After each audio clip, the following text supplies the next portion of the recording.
Welcome back to Jino tech vlogs. എല്ലാവർക്കും സുഖമാണെന്ന് വിചാരിക്കുന്നു. ഇന്ന് നമ്മൾ കണ്ടുപിടിക്കും വിവോയുടെ X300 Pro ആണോ സാംസങ്ങിൻ്റെ S26 Ultra ആണോ നമ്പർ 1 എന്നുള്ള കാര്യം. സോ ഈ ഒരു വീഡിയോ തുടങ്ങുന്ന സമയത്ത് നിങ്ങളുടെ മനസ്സിലൊരു എക്സൈറ്റ്മെന്റ് ഇല്ലേ, അതേപോലെ തന്നെ ഒരു എക്സൈറ്റ്മെന്റ് എൻ്റെ മനസ്സിലുണ്ടായിരുന്നു ഈ ഒരു വീഡിയോൻ്റെ ഡീറ്റെയിൽസ് ഉണ്ടാക്കുന്ന സമയത്ത്. അങ്ങനെ ഓരോന്നിനും ഓരോ സ്കോറൊക്കെ ഇട്ടിട്ട് ഫൈനൽ സ്കോറിൽ എത്തുമ്പോൾ നമുക്കൊരു സാറ്റിസ്ഫാക്ഷൻ കിട്ടും ഏതാണ് ബെസ്റ്റ് എന്ന് അറിയുന്ന സമയത്ത്. സോ ഈ ഒരു വീഡിയോ കംപ്ലീറ്റ്ലി എൻ്റെ പേഴ്സണൽ ഒപ്പീനിയൻ്റെ ബേസിലുള്ള വീഡിയോ ആണ്, അല്ലാണ്ട് ഒരു ബ്രാൻഡും എനിക്ക് പ്രൊമോഷൻ തന്നിട്ടുള്ള വീഡിയോ അല്ല. അതുകൊണ്ട് തന്നെ ഒരു ബ്രാൻഡിനെ പറ്റിയിട്ട് നമ്മൾ ഈ ഒരു വീഡിയോയിൽ പറയുന്നില്ല. പിന്നെയുള്ള ഒരു കാര്യം പറഞ്ഞാൽ ചില ബ്രാൻഡുകളിലെ ചില സർവീസ് ഇഷ്യൂസ് ഒക്കെ ഉണ്ട്, ആ ഒരു സംഭവം ഒന്നും നമ്മളിവിടെ കൺസിഡർ ചെയ്തിട്ടില്ല. നമ്മൾ ജസ്റ്റ് ഫോണുകളുടെ ഫീച്ചേഴ്സ് മാത്രം നോക്കിയിട്ടാണ് ഈ ഒരു സ്കോറിംഗ് കൊടുത്തിട്ടുള്ളത്. അപ്പോൾ നമുക്ക് സമയം കളയണ്ട, നമുക്ക് നേരെ വീഡിയോയിലേക്ക് പോകാം. ആദ്യം തന്നെ നമ്മൾ നോക്കുന്നത് രണ്ട് ഫോണുകളുടെയും പ്രൈസിംഗ് ആണ്. സാംസങ്ങിൻ്റെ S26 Ultra നമ്മൾ 12GB 256GB വാങ്ങിക്കണമെങ്കിൽ ഏകദേശം 1,40,000 രൂപയാണ് കൊടുക്കേണ്ടി വരിക. അതേസമയം നമ്മൾ വിവോയുടെ X300 Pro ആണ് വാങ്ങിക്കണമെന്നുണ്ടെങ്കിൽ നമുക്ക് 1,10,000 രൂപയാണ് വില വരിക. ബട്ട് അവിടുത്തെ മെമ്മറി നോക്കുകയാണെങ്കിൽ 16GB റാമും അതുപോലെ തന്നെ 512GB മെമ്മറിയാണ് കിട്ടുന്നത്. എങ്ങനെയുണ്ട് ഗൈസ്, അടിപൊളിയല്ലേ? സോ ഈ ഒരു കാര്യത്തിൽ വിവോ തന്നെയാണ് ബെസ്റ്റ്. നിങ്ങൾ കൊടുക്കുന്ന പൈസയ്ക്ക് അടിപൊളി സ്റ്റോറേജ് പരിപാടികൾ കിട്ടുന്നത് ഇപ്പോഴും വിവോ തന്നെയാണ്. സോ വിവോൻ്റെ സ്കോറിങ് നോക്കുകയാണെങ്കിൽ 10 ആണ് വരുന്നത്. അതുപോലെ തന്നെ സാംസങ്ങിന് നമ്മൾ കൊടുത്തിട്ടുള്ള സ്കോർ എന്ന് പറയുന്നത് 7.5 ആണ്. കമ്പാരിറ്റീവ്ലി സാംസങ് കുറച്ച് ഓവർ പ്രൈസ്ഡ് ആയിട്ടാണ് തോന്നിയത്. ഇനി ഫോണുകളുടെ ഡിസൈനിനെ പറ്റിയിട്ട് ഞാൻ കൂടുതൽ സംസാരിക്കുന്നില്ല കേട്ടോ, കാരണം ഡിസൈനൊക്കെ ഓരോരുത്തരുടെ പ്രിഫറൻസ് ആണ്. ചിലവർക്ക് സാംസങ്ങിൻ്റെ S26 Ultrയുടെ ഡിസൈൻ ആയിരിക്കും ഇഷ്ടം, ചിലവർക്ക് വിവോയുടെ X300 Proൻ്റെ ഡിസൈൻ ആയിരിക്കും ഇഷ്ടം. അതുകൊണ്ട് ഞാൻ ഡിസൈനിൽ കൂടുതലും സംസാരിക്കുന്നില്ല. രണ്ട് ഫോണുകളും ഏറെക്കുറെ ഒരേ തിക്നെസ്സും ഒരേ ഡയമെൻഷൻസും കാര്യങ്ങളൊക്കെയാണ് വരുന്നത്. ബട്ട് അവിടെ IP റേറ്റിംഗ് നോക്കുന്ന സമയത്ത് നമ്മുടെ സാംസങ് S26 Ultrയിൽ വന്നിരിക്കുന്നത് IP68 റേറ്റിംഗ് ആണ്. കുഴപ്പമില്ലാത്ത റേറ്റിംഗ് ആണ്. ബട്ട് സാംസങ്ങിൻ്റെ തന്നെ S സീരീസിലൊക്കെ എന്നോ കാലത്ത് വന്നു തുടങ്ങിയിട്ടുള്ള റേറ്റിംഗ് ആണ് IP68. അതിന് മേലേക്ക് ഒരു ഇമ്പ്രൂവ്മെൻറ്റ് അവർ കൊണ്ടുവന്നിട്ടില്ല. എന്നാൽ വിവോയുടെ X300 Proയിൽ വരുന്ന റേറ്റിംഗ് നോക്കുകയാണെങ്കിൽ IP16 ആണ് എന്ന് പറഞ്ഞിട്ടുള്ള റേറ്റിംഗ് ആണ്. അതായത് വിവോയുടെ ഫോണിൽ നോക്കുകയാണെങ്കിൽ കമ്പാരിറ്റീവ്ലി കുറച്ചുകൂടി ഇൻഡസ്ട്രിയൽ ഗ്രേഡിലുള്ള വാട്ടർ റെസിസ്റ്റൻസ് ആണ് വന്നിരിക്കുന്നത്. അതിൽ നമുക്ക് ഫാസ്റ്റർ ആയിട്ടുള്ള ഹൈ പ്രഷർ ജെറ്റ്സ് വന്നാലോ അല്ലെങ്കിൽ ഹൈ ടെമ്പറേച്ചർ ജെറ്റ്സ് വന്നാലോ ഒന്നും വലിയ പ്രശ്നമില്ല എന്നാണ് പറയുന്നത്. അത്രയും വാട്ടർ റെസിസ്റ്റൻസ് ഉണ്ട് IP69. സോ ആ ഒരു വാട്ടർ റെസിസ്റ്റൻസിനെ വെച്ച് കമ്പയർ സമയത്ത് കുറച്ചുകൂടി ഡ്യൂറബിലിറ്റി, കുറച്ചുകൂടി ബിൽറ്റ് ക്വാളിറ്റി നമുക്ക് ഫീൽ ചെയ്യുന്നത് വിവോയുടെ X300 Proയ്ക്ക് തന്നെയാണ്. അതുകൊണ്ട് തന്നെ അവിടെ നമ്മൾ സ്കോർ കൊടുക്കുന്നത് വിവോയ്ക്ക് നമ്മൾ 10 സ്കോറും സാംസങ്ങിന് 9 സ്കോറാണ്. ജസ്റ്റ് ഒരു സ്കോറിൻ്റെ ഡിഫറൻസ് മാത്രമേ അവിടെ നമ്മൾ കൊടുത്തിട്ടുള്ളൂ. നെക്സ്റ്റ് ഈ രണ്ട് ഫോണുകളുടെയും ഡിസ്പ്ലേനെ പറ്റി സംസാരിക്കുകയാണെങ്കിൽ രണ്ടിലും വന്നിരിക്കുന്നത് LTPO ഡിസ്പ്ലേനാണ്. അതിൽ നമ്മൾ സാംസങ് നോക്കുമ്പോൾ സാംസങ്ങിൽ ഡൈനാമിക് LTPO എന്നുള്ളൊരു പേര് കൊടുത്തിട്ടുണ്ട്. ഇപ്പോൾ സാംസങ്ങിൽ LTPO തന്നെയാണ്, വിവോ X300 Proയിലും LTPO തന്നെയാണ് വരുന്നത്. അതുപോലെ തന്നെ ബിറ്റ് നോക്കുമ്പോൾ നമ്മുടെ സാംസങ്ങിൽ ആദ്യം 10-bit ഡിസ്പ്ലേ എന്നൊക്കെ പറഞ്ഞെങ്കിലും 8-bit ഡിസ്പ്ലേ ആണ് സാംസങ്ങിന് വന്നിട്ടുള്ളത്. അതിൽ 16 മില്യൺ കളേഴ്സിൻ്റെ സപ്പോർട്ടുള്ളൂ. അതായത് ഈ ഗ്രേഡിയൻ്റ് ഉള്ള ഇമേജസ് ഒക്കെ കാണുമ്പോൾ നമുക്ക് ആ ഒരു സ്മൂത്ത് ആയിട്ടുള്ള ഒരു ട്രാൻസിഷൻ കാണാൻ പറ്റില്ല. എന്നാൽ അതേസമയം നമ്മുടെ വിവോയുടെ X300 Proയിൽ വന്നിട്ടുള്ളത് 10-bit ഡിസ്പ്ലേ ആണ്. 1 ബില്യൺ കളേഴ്സിൻ്റെ സപ്പോർട്ട് വരുന്നുണ്ട്. നല്ല ഗ്രേഡിയൻ കളറിംഗ് ഒക്കെ നല്ല സ്മൂത്ത് ആയിട്ടുള്ള ട്രാൻസിഷനിൽ കാണാൻ പറ്റും. അതൊരു നല്ല അടിപൊളി പരിപാടിയായിട്ട് തോന്നി.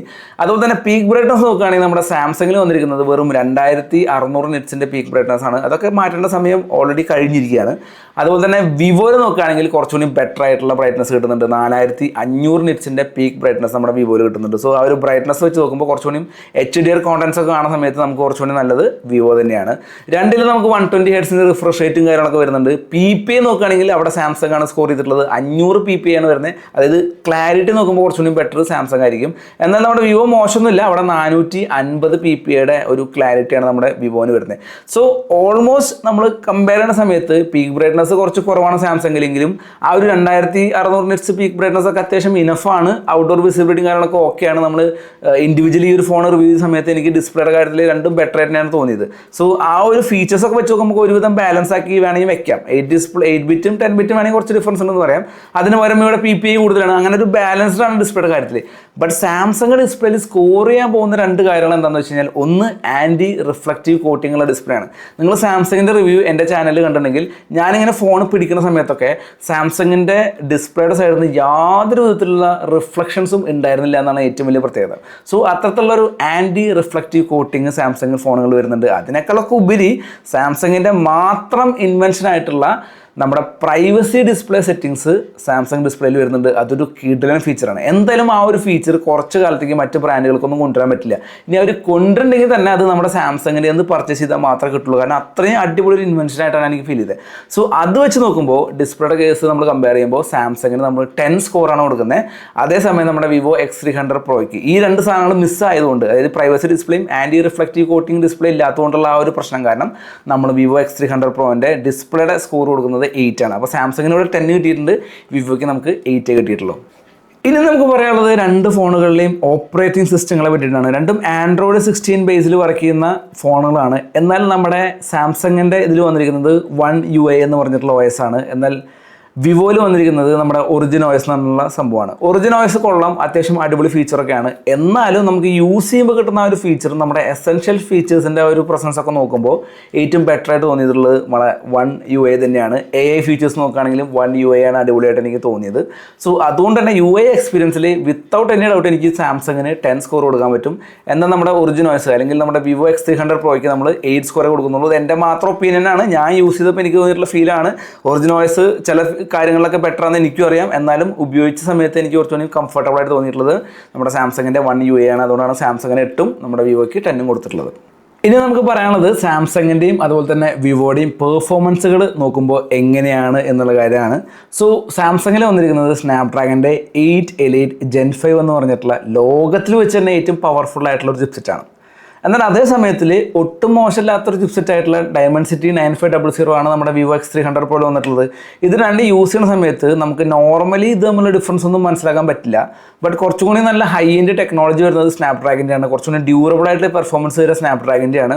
അതുപോലെ തന്നെ ഗെയിമിംഗ് കുറച്ചുകൂടി സ്മൂത്ത്, അല്ലെങ്കിൽ നമ്മൾ ക്യാമറേൻ്റെ വീഡിയോസ് ഒക്കെ എടുക്കുന്ന സമയത്ത് കുറച്ചുകൂടി സ്മൂത്ത് ആയിട്ട് ഫീൽ ചെയ്തൊക്കെ നമ്മുടെ സ്നാപ്ഡ്രാഗൺ തന്നെയാണ്. എന്നാൽ അതേപോലെ തന്നെ സ്നാപ്ഡ്രാഗൺ ഹീറ്റ് ആവുന്നുണ്ട്. പിന്നെ ഓൺ ടു സ്കോർ ഒക്കെ ചെക്ക് ചെയ്യുന്ന സമയത്ത് സ്നാപ്ഡ്രാഗൻ്റെ 8 Elite Gen 5 ആണ് കുറച്ചുകൂടി മുന്നിൽ നിൽക്കുന്നത്.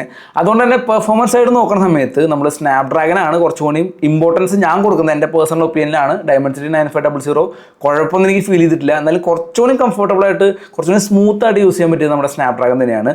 സോ ആ ഒരു കാര്യത്തിൽ എനിക്ക് സാംസങ്ങിനോട് ഒരുപാട് ഇഷ്ടം തോന്നി. അതുകൊണ്ട് തന്നെ നമ്മൾ പെർഫോമൻസിൻ്റെ കാര്യം നോക്കുന്ന സമയത്ത് 2-3 നാനോമീറ്റർ ചിപ്സെറ്റിനാണ് വരുന്നത്. അതുകൊണ്ട് നമ്മൾ പെർഫോമൻസിൻ്റെ കാര്യം നോക്കുന്ന സമയത്ത് നമ്മളിവിടെ സാംസങ്ങിന് 10 സ്കോർ കൊടുക്കുകയാണ്. അതുപോലെ തന്നെ വിവോ X300 പ്രോയ്ക്ക് നമ്മൾ 8 സ്കോർ മാത്രമേ കൊടുക്കുന്നുള്ളൂ. അത് ചിപ്സെറ്റിൻ്റെ പ്രസൻറ്റ് ലെവലിലെ പെർഫോമൻസ് നോക്കിയിട്ട് മാത്രമല്ല, ഫ്യൂച്ചറിലേക്കുള്ള ഒരു പെർഫോമൻസ് കൂടി നോക്കിയിട്ടാണ്.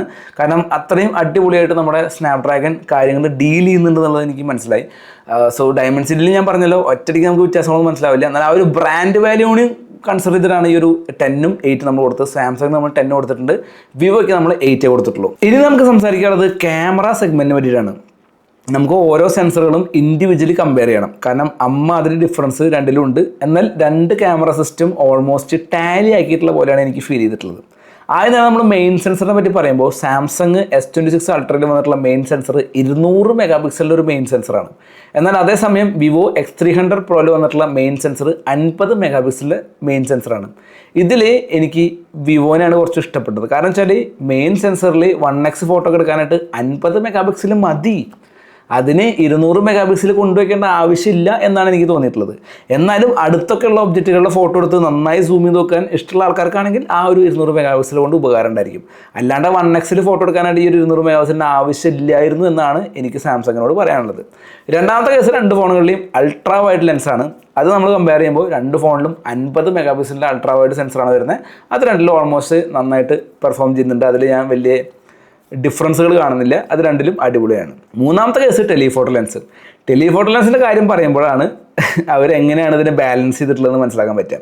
വിവോ X300 പ്രോയിൽ നോക്കുമ്പോൾ നമുക്ക് 200 മെഗാ പിക്സലിൻ്റെ ഒരു ടെലിഫോട്ടോ ലെൻസാണ് വരുന്നത്.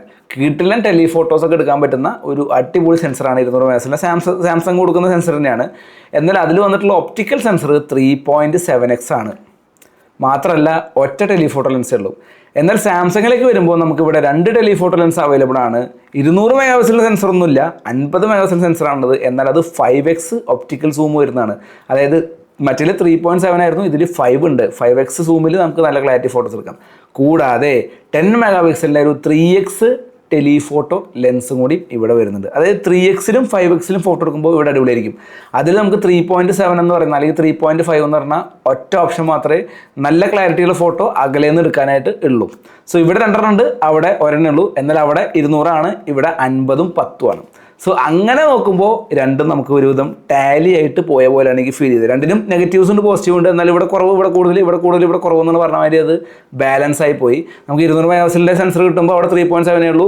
എന്നാൽ ഇവിടെ 50 മെഗാപിക്സലിൻ്റെ സെൻസർ കിട്ടുമ്പോൾ നമുക്ക് 5x ഉണ്ട്, അതുപോലെ തന്നെ 10 മെഗാപിക്സലിൻ്റെ ഒരു 3x ഉണ്ട് എന്നുള്ളതാണ് ടെലിഫോട്ടോ ലെൻസുകളെ പറ്റി പറയാനുള്ളത്. സോ അതുകൊണ്ട് തന്നെ റിയർ ക്യാമറ ഒരുവിധം അവർ അഡ്ജസ്റ്റ് ചെയ്തിട്ടുണ്ട്. ഫ്രണ്ട് ക്യാമറ നോക്കുമ്പോൾ സാംസങ്ങിൽ ഇപ്പോഴും 12 മെഗാപിക്സലിൻ്റെ ഫ്രണ്ട് ക്യാമറയാണ് വരുന്നത്. എന്നാലും അത് അത്യാവശ്യം ഡീസൻറ്റ് റിസൾട്ടുകൾ കിട്ടുന്നതുകൊണ്ട് തന്നെ അത് വലിയൊരു പ്രശ്നമായിട്ട് എനിക്ക് തോന്നുന്നില്ല. എന്നാൽ വിവോ X300 Pro നോക്കുകയാണെങ്കിൽ നമുക്ക് 50 മെഗാപിക്സലിൻ്റെ ഫ്രണ്ട് ക്യാമറ കിട്ടുന്നുണ്ട്. രണ്ടിലും നമുക്ക് ഫ്രണ്ടിൽ 4K 60 fps വീഡിയോ ഷൂട്ട് ചെയ്യാൻ പറ്റും. റിയറിൽ നോക്കുമ്പോൾ നമുക്ക് 8K 30 fps വീഡിയോ അല്ലെങ്കിൽ 4K 120 fps വീഡിയോ രണ്ട് ഫോണുകളും ഷൂട്ട് ചെയ്യാൻ പറ്റും. സോ ഇതൊക്കെ വെച്ച് നോക്കുമ്പോൾ രണ്ടിലും രണ്ട് ഫോണുകളും ക്യാമറ വൈസിൽ ഓൾമോസ്റ്റ് സെയിം സ്കോറാണ്. അതുകൊണ്ട് തന്നെ വിവോ X300 Pro ആണെങ്കിലും സാംസങ് S26 Ultra ആണെങ്കിലും രണ്ടിലും നമുക്ക് 10 സ്കോറാണ് കൊടുക്കുന്നത്.